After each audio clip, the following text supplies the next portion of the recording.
Hey everyone, and welcome back to the channel. So I've been thinking a lot lately about something that I'm guessing a lot of you deal with too. Here's the thing about tech. Half the tools I use daily didn't exist when I started out. Kubernetes, Docker, cloud native, everything. None of that was in any curriculum I ever followed, but somehow you're just supposed to figure it out. That's the thing about this industry.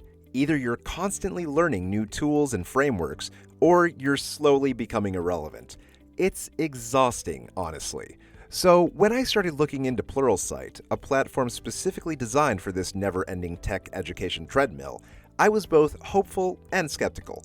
Could one subscription actually help me stay current without spending my entire life watching tutorials? Well, I've been using it for a few months now, and I've got some thoughts. Strong thoughts, both good and bad. But before we dive in, if at any point you decide to try Pluralsight, I've left a link in the description below. Right now, they're offering 30% off annual plans. Just wanted to mention that up front. With that said, let's get into it. Okay, so what exactly is Pluralsight? Unlike a lot of learning platforms out there, it isn't trying to teach you how to cook, play guitar, or start a pottery business. It's laser focused on tech skills. Software development, cloud computing, cybersecurity, data science, DevOps, basically everything that shows up in those job postings that make you feel inadequate. The platform was actually named the leader in the 2025 Forrester Wave for tech skill development, which sounds impressive and official. And now, after using it, I get why. They're not messing around with amateur hour content.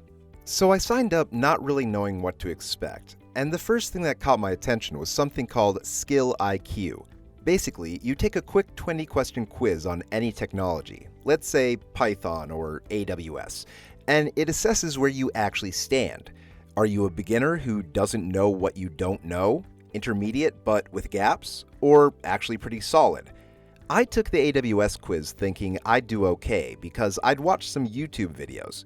The results humbled me real quick. But here's what's cool. Instead of just telling you, you suck at this, it recommended exactly which courses to take based on my gaps.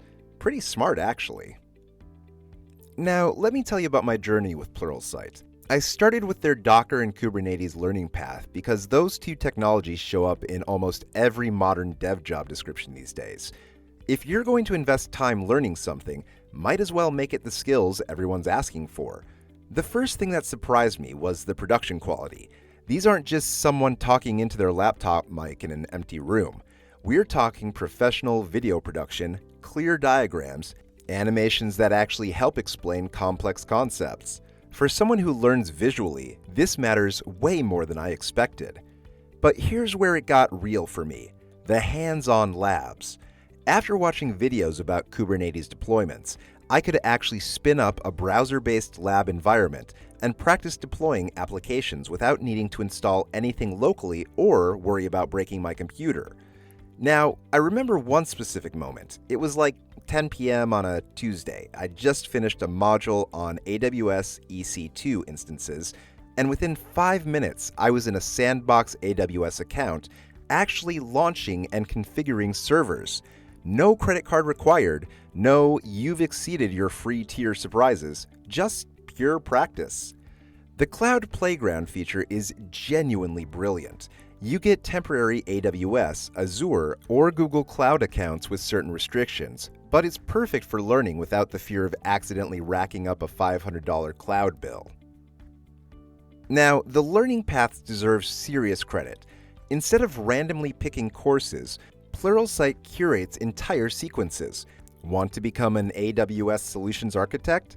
They've mapped out 15 to 20 courses in a logical progression from basics to advanced concepts. I also really appreciated the role IQ feature. It's like skill IQ, but for entire job roles. So if you're targeting full stack developer, it breaks down all the component skills needed: JavaScript, databases, APIs, DevOps basics, and tests you on each one. Then it shows you exactly where your knowledge gaps are for that role. The mobile app with offline viewing has also been surprisingly useful. I downloaded a bunch of shorter courses and watched them during my commute. Not the most exciting train rides, but definitely productive. And honestly, the instructor quality is consistently high. These are people who actually work in the field. Microsoft MVPs, Docker captains, AWS certified architects, not just career course creators.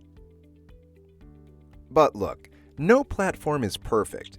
The biggest issue with Pluralsight is that you're completely on your own. There's no instructor interaction, no live Q&A sessions, no way to ask questions when you're genuinely stuck. You've got discussion forums, but they're not super active, and good luck getting a timely answer. I hit a wall on a Terraform module where the example just wasn't working for me. Spent 2 hours troubleshooting before I finally found the solution using ChatGPT and Stack Overflow. It would have saved me a lot of frustration if I could have just asked the instructor. Another thing, some courses feel dated. I started one on React that was using techniques from like 2018 that aren't even recommended anymore. When tech moves this fast, courses need constant updates and Pluralsight doesn't always keep up. The certificates you get, they're not accredited. Some employers recognize Pluralsight, especially in tech, but don't expect it to carry the same weight as a university degree or even something like a Udacity nano degree. It's more like proof you completed coursework than a credential that'll open doors by itself. Now, let's talk money. Pluralsight has restructured its individual plans, and the current lineup looks like this. So, you've got two main options, Core Tech and Complete. Core Tech gives you access to around 3,900 courses covering software development, IT operations, product management, and business skills. Complete, which they mark as most popular, unlocks the full library of 7,000 plus courses plus expanded content in AI, data, cloud, and security. So what does that actually cost? You're looking at around $30 per month for the basic tier, and $55 per month for the complete plan. If you go annual, it drops to $468 a year or $39 a month for complete, roughly 30% off. On top of that, they offer specialized add-on plans, AI Plus, Cloud Plus, Data Plus, and Security Plus, which bundle core tech with deeper content in those specific areas. These are perfect if you know exactly what domain you're focusing on. Now, all plans come with a 10-day free trial, but here's the thing. That's not really enough time to get through a complete learning path. And the trial excludes lab and sandbox features, which are arguably the best parts of the platform, so you're not seeing the full experience before you commit. That said, for what's included, thousands of courses, skill assessments, learning paths, and certification prep, $468 a year for complete isn't terrible. That works out to about $39 a month. Compare that to a coding bootcamp charging $10,000 plus for 3 months, and it's definitely more affordable. But here's my honest take. It's only worth it if you're actually going to use it consistently. If you're the type who subscribes to things and forgets about them, you're better off buying individual courses on Udemy. And watch for their seasonal sales. Black Friday or New Year deals can get you 50% off, which makes the annual subscription much more palatable. Okay, final verdict. Pluralsight isn't perfect. The lack of interaction frustrates me, some content needs updates, and the trial period is too short. But the core product, high-quality tech education with practical labs, is really strong. If you're willing to be self-directed and you can afford the subscription, give it a shot.